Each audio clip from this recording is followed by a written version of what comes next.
You're listening to World of Empowerment Radio, your station for practical spirituality in a changing world. And here are your hosts, Gail Rose and Ahonu. You are very welcome. I am Ahonu, and today I am blessed to have a good friend, Daryl Ochs, with me. And we're going to be talking about many different things today, including leadership and authentic community. And we're going to be talking also about how everything is changing and how that change in the world is actually affecting how we do business and how we approach our lives. So there's a whole gamut of things we're going to cover today. Daryl, you're very, very welcome. And people will remember that you were actually on our show before Christmas. That's right. And we talked, at that stage, we had great feedback actually from that show. And indeed, one of the things people were saying about you was that your voice, you've got a real radio voice. And, and if anything, I would encourage you to do much like what we're doing here today, because your voice is very soothing and very restful and very reassuring for people. So tell me, in what you do for the community, how are things changing for you in general? Well, it seems that my life has taken a turn unexpectedly into constant reinvention. So it'd be hard to answer that question other than day to day, which I'm happy to do because it's delightful. Right. I've had years of so much change and shifting, all aspects of life, that I finally have gotten used to the fact. Right. And change doesn't frighten me anymore. But doesn't it frighten a lot of people, though? And especially in this period of time that we're in, where everything is very volatile and many people are very afraid of the future in all its gamuts. Yes, indeed. Yeah. That fear is the ultimate enemy of progress of any kind, because it causes us to try to run somewhere, to get away from it. Yes. And so we chase the shiny object, whatever it may be, a new guru, a new book, a new program, and we don't take the time to just get acquainted with what's really going on inside at the deeper level. Would that be, you know how in the East, the Hindus and the Buddhist traditions and all of those traditions all come back to meditation and, in a sense, that still point. Do you think that that's still the solution for this fast-changing world we're in now? Some aspect of it, yes. I think that the term meditation has become so ubiquitous. It means so many different things to so many different people. Everybody has the right way to meditate, and there just is no the right way. But stillness, quietness, finding a peaceful place from which your inner being, your soul, whatever you want to call it, your spirit, can expand and communicate at a higher level. Right. I think that it is critically important. Yeah. Now, I know that many things are changing for you on the business side of things, but also it's changing all over the world in how people do business. And we're seeing that in a lot of the Silicon Valley type of companies where they're profit sharing much more than they used to be. There's a flat management structure instead of the old style hierarchy, and lots of things are changing like that. Do you think this is a kind of a spiritual change, or do you think it's just that people are being practical and sensible and money is still the same motivator? Well, yes, and no. Okay. I think that as a motivator, money continues to be a strong part of it, but not as much as it used to be. Right. I think that the shifting that is occurring that you're referring to is much broader and much deeper than most people have stopped to consider. The quality of leadership, the concept of leadership is changing dramatically, as of course everything else in our existence is. I'm reading a delightful book called Thanks for Being Late. We're coming into this game of life so late in the process that we can't even actually anticipate or understand the changes that we've been through in the last 20 years. But you may have heard me saying this before. I'm always in admiration of older people who have lived through the Second World War, for example. They've seen currency changes, they've seen political changes, they've seen borders change, they've seen incredible changes in their lives in that period of time. But yet, they're still coped perfectly well. They've come through it, they've all managed. Mm-hmm. Some people have been through divorces and religion changes, all sorts of belief systems have changed for them, but still they're there, still human, still living, still breathing. Well, you're right, and I think that from my perspective, that's encouraging. Right. What's discouraging about it is a whole lot of us are checking out. We're passing on, and I'm not so sure what the younger generation, the next generation coming up, is doing, because you've got the baby boomers that are maturing, and the millennials behind them, and everything's new. Yes. There's no level playing field in terms of the philosophy of life. Mm-hmm. So, yes, it's delightful to find people my own age who are willing to be open and inquisitive and curious and are able to discuss things without having agendas in mind. Yeah. That is encouraging, and there's more of them, but in terms of the general population, I'm not sure how many there really are. Right. When people in the spiritual movement talk about indigo children, for example, and I mean, a lot of adults are indigos, so we want to clear that up, because a lot of times people think, they're just children, or they're newcomers on the scene. They were at one time. At one point in time, indeed. But these indigos are here for this time period, supposedly. And do you think that they're part of this change, that they're part of that catalyst, and that there are others who don't understand what's going on, don't care what's going on, and play no part in it? Well, yes and yes. I think they certainly represent an element of evolution that's been occurring within our species, and it's being evidenced most accurately and visibly within the Western civilizations, Europe and America, especially Canada. Not so much in the third world countries at all, but every time change occurs, you've got two ends of the stick. You've got those who are early adapters and those who are scared to death. Right. And when you're afraid of something, you want to run. Mm-hmm. Fight or flight, the first choice is flight for most people. Yes. And so when the change becomes intense enough that you begin to worry about what's not going to be there, our security is threatened. Mm-hmm. Our confidence is threatened. Mm-hmm. The urgency is to run. So we try to find some solution to that lack of security and confidence. Right. And do you think that there are solutions out there? I mean, I know. I want to introduce Daryl as somebody who is very close to finding those kinds of solutions, constantly seeking those kinds of solutions, especially when it comes to community and authentic leadership and that kind of thing. But we do want to take a very quick little studio break, and when we come back, I really love you to come in and talk about that kind of thing. I want to talk about what you're doing with leadership and where your ideas are going. Just give us an overview of that. Works for me. Great. Stay with us. We'll be right back after this break. Years of research, thousands of profound statements, hundreds of sessions, miles of transcripts, months of listening, a vast archive of personal power and spiritual awareness awaits you. Join worldofempowerment.com today, a members-only website of practical spirituality for your fast-changing world. worldofempowerment.com. Ahonu's book, The Reincarnation of Columbus, is his true story of the loss of his first child, his pain and struggle with grief, and the guilt that followed.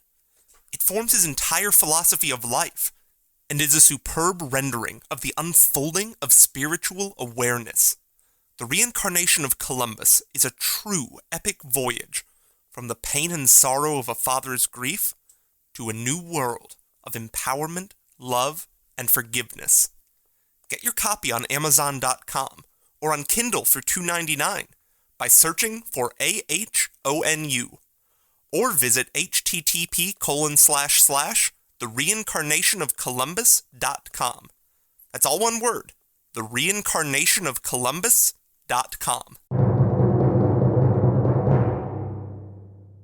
Okay, you're welcome back. I am Ahonu, and with me is Daryl Ochs. And Daryl is a good friend of ours who inspires us with his ability to be able to adapt to change and also to constantly be aware of what's going on in terms of consciousness, the shifting that's going on, the moving that's going on, how some people are moving into fear and how some people are actually running away with great success in terms of adapting to this business climate, this new change that's happening in the world.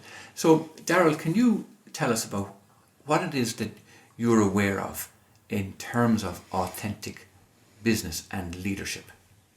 Well, it's a great question, Ahonu, and it does capture a lot of my attention and passion because there isn't much difference in my mind between authentic community and evolutionary leadership in which we're learning new ways of interacting with each other. And so, however you want to label it, a community or a leadership position, you're looking at the same exact dynamics, requirements to keep up, to keep moving forward, to effectively bring change into the world. I think, personally, I believe that we're all here for a reason. And it's not the same reason, but it is the same reason. We're all here to do good for other people. You think that's the ultimate reason, is that what you're saying? I To do. do good for other people. Now, that gets translated and interpreted in as many ways as there are people involved in the conversation. See, traditionally, leadership and community were both defined by what we had in common. So we get together because we have common beliefs, common goals, common ethnicities, whatever the commonalities are. In today's world, that no longer flies. We're a global community today. Everybody has access to Wiki and to the internet and to more information than we can even begin to handle, to say nothing of what's going on around us every day in the news and in our experiences. So when you look at where leadership has been and how it has been functioning, you look at community and how it has been functioning, there's a lot of similarities. Well, similarities are still going to exist, they're just going to be different similarities. So the basis of community is very simple, and it's the basis of business that is willing to evolve and come into the 21st century. You know, we're living in a totally different paradigm. There are no rules anymore. Yes. And everything we thought we knew is up for grabs. And people don't want to hear that. That's scary. Now, when you say there are no rules anymore, does that mean that we're descending into chaos? Yes, it does. In terms of how it appears. Okay. I don't think we've seen anything yet in terms of what will appear to be chaotic. Because we've got 14 billion years of history we call evolutional history. Now, this is not the Darwinian approach to evolution that we grew up with. I refer to this as sacred evolution. It's the story of how things happen in the universe. Okay. In 14 billion years, we're now capable with science and intuition and understanding and experience. We can track those years and we can see the patterns that recur over and over and over. Right. Without exception, when major shift occurs in an evolutionary sense, everything appears to be in chaos. Yes. But then there is this adaptation that takes place. Something new shows up. Yes.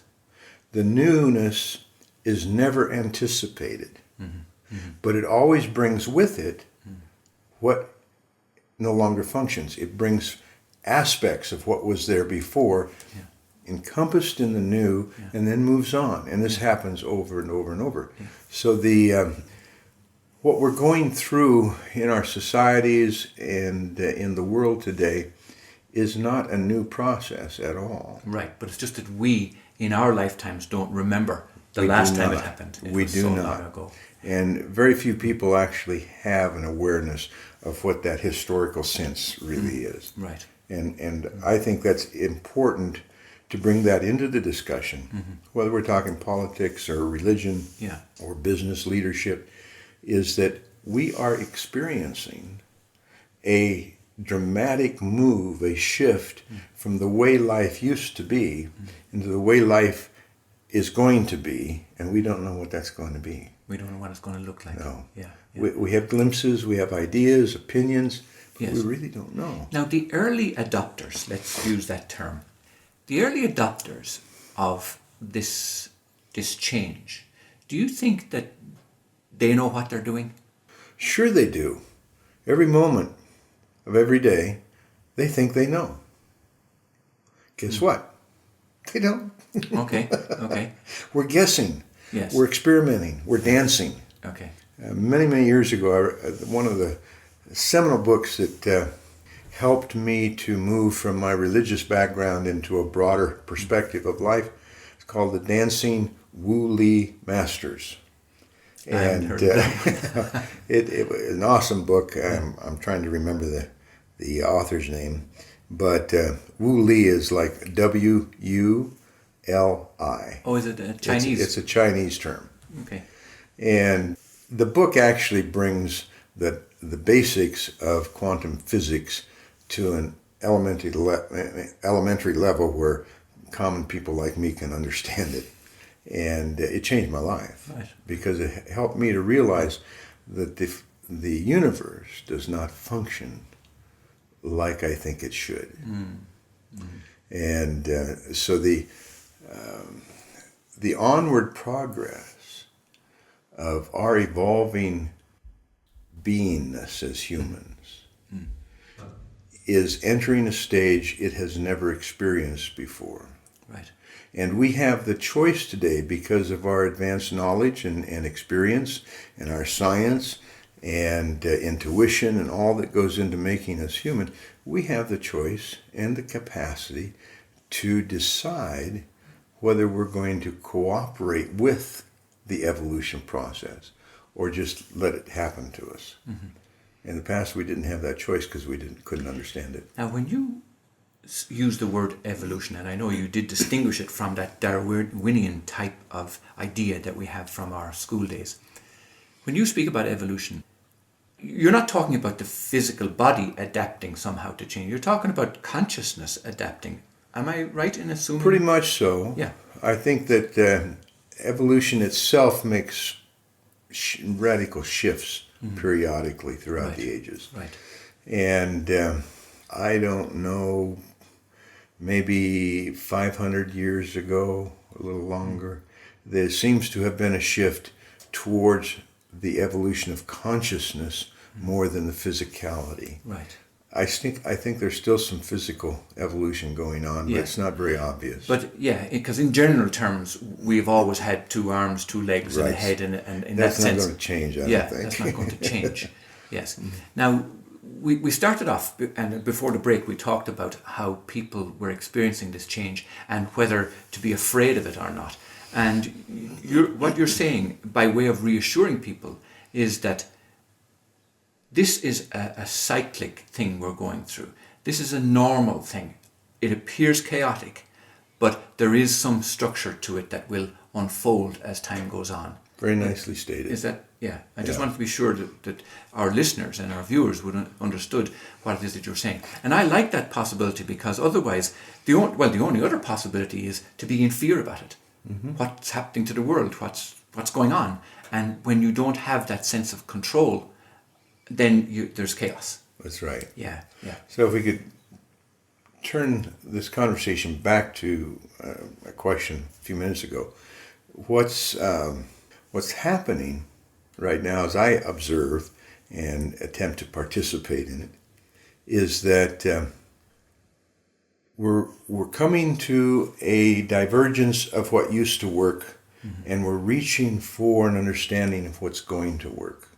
Now, we don't know for sure what's going to work, but we have ideas and we have suspicions and we have some examples, and this is the area that I find so fascinating, is that community and business are coming closer and closer together.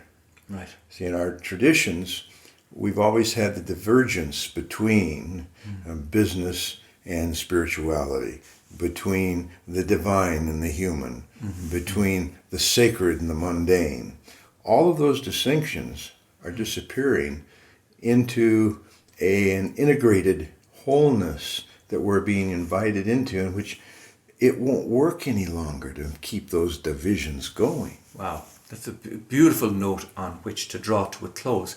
Now, when you use the word invited into, I'd like to invite people to get in contact with Daryl. Daryl also, as you hear, is really embracing this change and is looking and feeling and working his way in this great dance. So if people want to get in touch with you, Daryl, and to stay in touch with your exploration into the consciousness of the new paradigm, how do they get in touch with you?